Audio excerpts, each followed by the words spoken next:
And we have invited Fred Burton to join us this afternoon. He's a former counterterrorism special agent whose investigations include the first World Trade Center bombing. He's also a New York Times best-selling author. And thank you so much for joining us. Thank you for having me. Well, first question, when the FBI gets involved in this sort of investigation, what are the first things that they really start looking for? Well, they try to piece together the entire attack cycle. This gentleman just did not wake up and decide to do that at this moment. So the question, as you start to dial back this investigation, would be, what was known about this individual 72 hours prior? And then you try to reconstruct his life.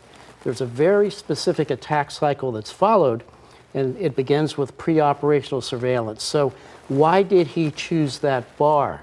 Did he circle around and think of other targets? Had he been in that bar before? So there's a very specific reason why he chose to shoot up that bar, but we may never know now that he's dead. The FBI says it's investigating the potential nexus to terrorism. That's the phrase they used. What does that mean exactly? It's a great question, and having done these kinds of investigations in the past, it's too early to really tell. Obviously, there's some signals and there was some materials that perhaps were found in the vehicle that may indicate down that path.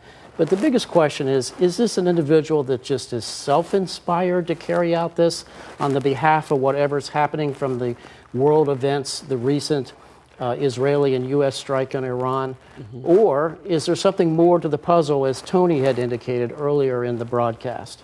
You know, as investigators try to narrow down a motive, they're going to be looking for warning signs here. What kinds of warning signs will they be looking for, and where will they look for those warning signs? Individuals like this can be grievance collectors, and so they'll be looking at his social media profile. And I've seen a little bit of it already in just getting prepared today and following the events. And it appears he was very active on social media.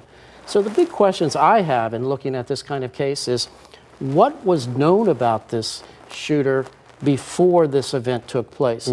Was he of record in the U.S. Secret Service protective intelligence databases? Was he of prior record with the FBI?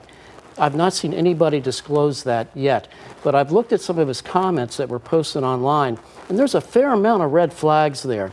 So somebody should have grabbed those and captured those.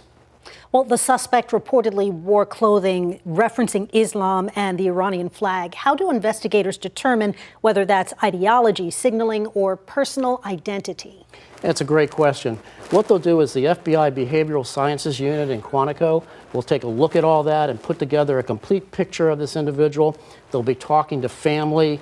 They'll be looking at his social media to see if he's been in communication with others that might be directing him. Fred Burton, we appreciate your expertise and for stopping by. Thank you for having me.